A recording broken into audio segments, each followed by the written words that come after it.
A very good morning dear students. In this video we are going to see the LTI system properties in terms of the impulse response. What are the basic properties of LTI systems in terms of impulse response?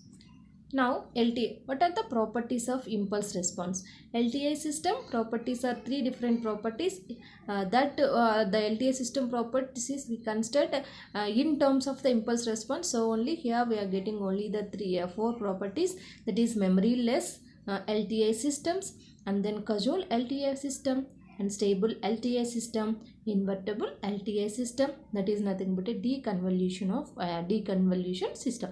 These are the main in that four we are going to concentrate only the first three are the main important LTI system properties, that is memoryless, causal and stable. So what is the condition, what is the property, that we'll see now. The impulse response of a memoryless LTI system. The first property of LTI system is memoryless LTI system. So LTI system with impulse response H of so we know H of n is equal to H of n, we can write it as a, so H of n is nothing but impulse response. How we'll get it? So H of n, that is nothing, X of n is input and output is nothing but Y of n. So X of n, convolution of H of n, we will get it as a Y of n. So here Y of n is nothing but a convolution of X of n into H of n. So that both will give the impulse response. Now how will get the impulse response? Impulse response will get from the impulse function delta of n. If we give as input to the any system, we'll get the impulse response H of n. So that H of n is convolved with input X of n, will get the output Y of n. Now memoryless LTI system. So memoryless LTI system, for each n Y of n is function of X of n only. For each n Y of n is a function of X of n only. Now we are going to write it as a convolution. Y of n is equal to, we know in the last module we discussed convolution sum for the discrete time signals. Convolution sum Y of n is equal to summation k is equal to minus infinity to plus infinity X of n, or anything we can write it X of H of k into X of n minus k. So here H of k is equal to 0 if k is not is equal to 0. H of k is equal to 0 if k is not is equal to 0. For the memory LTI system, H of n is equal to a into delta n for some a values, that is nothing but it is 1 for only for k is equal to 0 or remaining values it is only for at k is equal to 0 the value is 1 and remaining values the value is 0. Now for example you can consider H of n is equal to U of n minus 2. So if you consider H of n is equal to U of n minus 2, this is nothing but impulse response of the system with memory. So that impulse response, the H of n is depending upon U of n minus 2. U of n minus 2 is nothing but a n minus 2. N minus 2 is nothing but a past values. That impulse response is depending upon the past input. So that's why this is the memory system. So now H of n is equal to 3 into delta n. Whenever we are going to calculate n is equal to 0, n is equal to 1, n is equal to 3, the present in output is depending upon the only the present inputs. So this is nothing but a without memory. Though so this system is the example for a memoryless system. Now you can see H of n is equal to delta of n minus 2. So here impulse response of the system is depending upon the memory. So whenever we are going to calculate H of 0, it is depending upon the past values, that is nothing but a minus 2 values. Delta of n minus 2 is nothing but n is equal to minus 2. So delta of minus 2 is nothing but a past value. So it needs the memory. So the first one and the third one is examples of the memory system, and second one is example of memoryless system. Without memory is nothing but a memoryless system. Now the second property is nothing but impulse response of a causal system. Impulse response of a causal LTI system. So the LTI system, you know already, LTI system with the impulse response is H of n and input is nothing but X of n. So that output Y of n is nothing but convolution of X of n into H of n. So now the causal LTI system, for each n into Y of n only depending upon X of k with k is greater than less than or is equal to n. So you know the convolution formula, y of n is equal to summation k is equal to minus infinity to plus infinity x of n minus k into h of k. Here h of k is equal to 0 only the k less than 0. If k is greater than 0, the value is nothing but a 1. So for the Cazole LTI system, h of n is 0 only for n is less than 0. Remaining all it is 0. That is nothing but the system should depending upon the past and present value. Such a system we can call it as a Cazole. If any system is depending upon the future value, that is non-Cazole system. It should not depending upon the future values. So that is nothing but h of n is equal to u of n minus 2. U of n minus 2 is nothing but impulse response of the Cazole system. So this is your, whenever we are going to calculate at n is equal to 0, h of 0 is depending upon u of minus 2. U of minus 2 is nothing but a that is past value. So it is depending upon only the past. So this impulse response is a Cazole system. H of n is equal to 3 into delta n. So when if you substitute n is equal to 0 here, h of 0 is equal to 3 into delta 0. So impulse output is depending upon the present input. So impulse response of the Cazole system, that's given system is a Cazole system. Now the third example, if you see h of n is equal to delta of n plus 2. So here if you substitute any value, h of 1 is equal to delta of n plus 2. So 1 plus 2, delta of 3. So h of 1 is equal to delta of 3 is nothing but the present output is depending upon the future values. So if any system is depending upon the future value, the system is not a Cazole system, that is non-Cazole system. Here in these three examples, first two are depending only the present and the past. So first two are the examples of a Cazole system, and third one is depending upon the future value. The third one is the example for the non-Cazole system.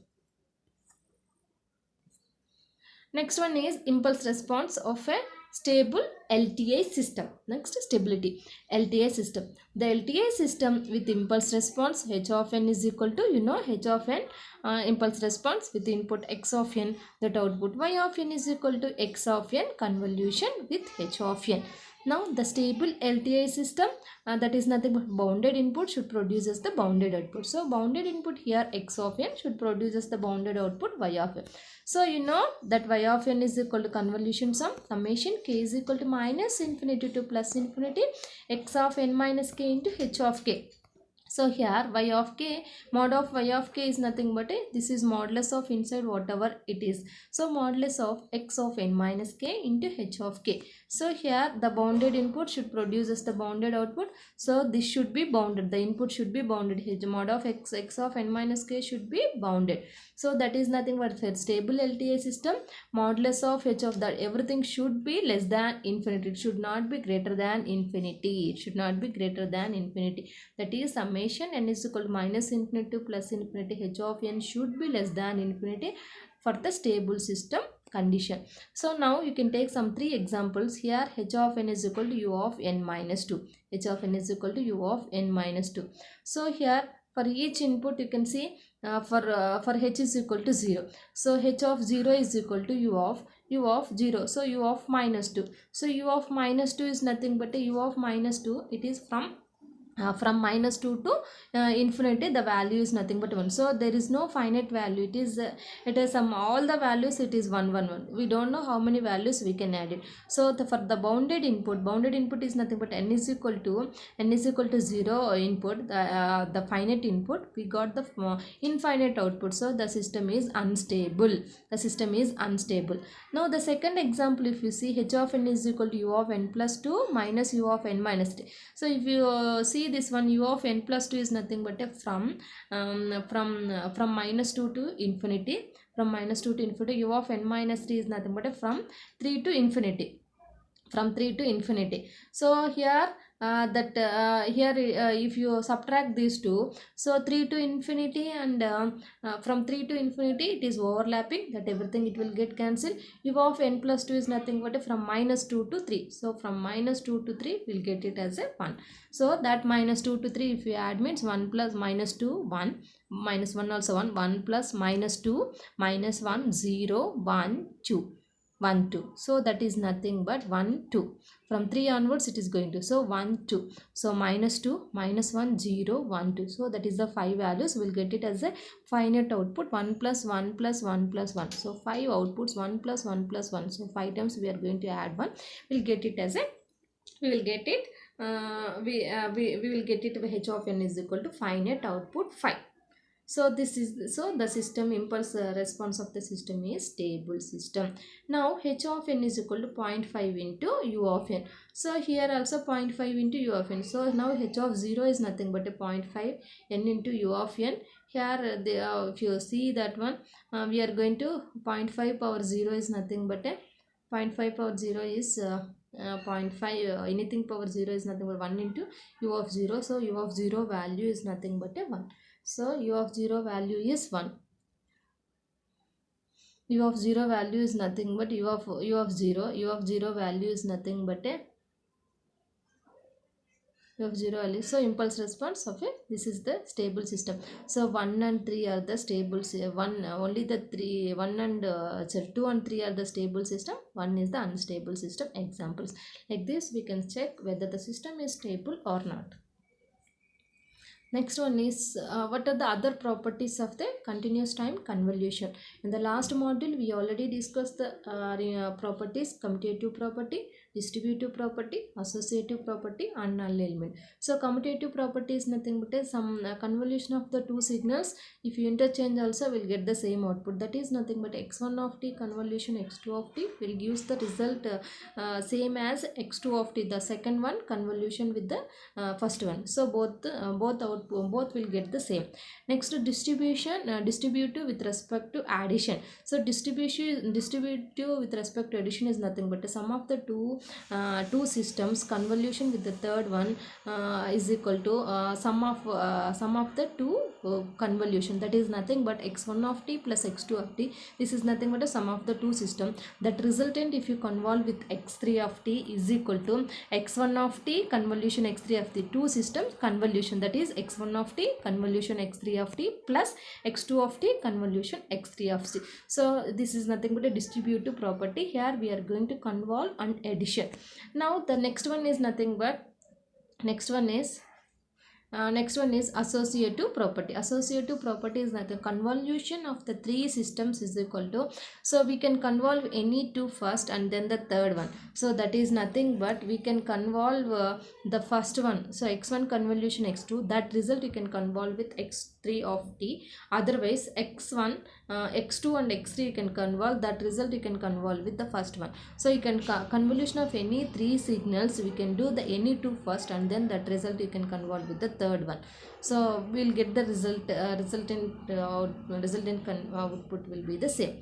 Next, null element is nothing but x of t into impulse function delta of t, otherwise delta of, so if you convolve with delta of t with x of t, we will not get any change, we will get the same output x of t, because delta of t is nothing but is the impulse function at it is 0 at all the t is not 0, only at t is equal to 0 will get the output. So only other input and all it is 0. So only if you convolve with the impulse function with any input will get the same input. This is nothing but a null element. These are the sum of the properties of continuous time convolution. Now properties of the LTI system and their impulse response. These are the properties of the LTI system. So continuous time and discrete time. So memoryless system, h of t is equal to k into delta of t. In terms of the discrete means h of n into k into delta of n. So causal system is nothing but a h of t is equal to 0 at t is less than 0. Same thing, h of n is equal to 0 at n is less than 0. Next, stable system is nothing but integration minus infinity to plus infinity. Mod of h of t dt should be less than infinity. So same thing in a discrete time, summation n is equal to minus infinity to plus infinity, mod of h of n should be less than infinity. These are the sum of the formulas for finding properties of a LTI system in terms of impulse response. Now this is nothing but invertible system and deconvolution. So invertible system is nothing but a first here input is nothing but one. Here first we are considering in our system input is x of t, that we can convolve with h of t, we'll get it as a y of t. That y of t if you connect it to the another system, that another system we are going to do the inverse operation of the first system, that is nothing but h inverse of t, we'll get it as the same output, same input what we consider for the first system, that is nothing but x of t. So h of t is convolving with h inverse of t is equal to delta of t. This is nothing but inverse system and deconvolution of the system.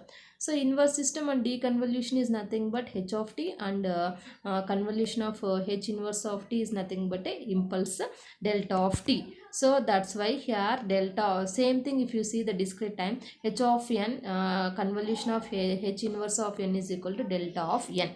This is deconvolution. I hope you understood. We'll see the problems related to the LTI system properties. We'll see in the next video. Thank you all.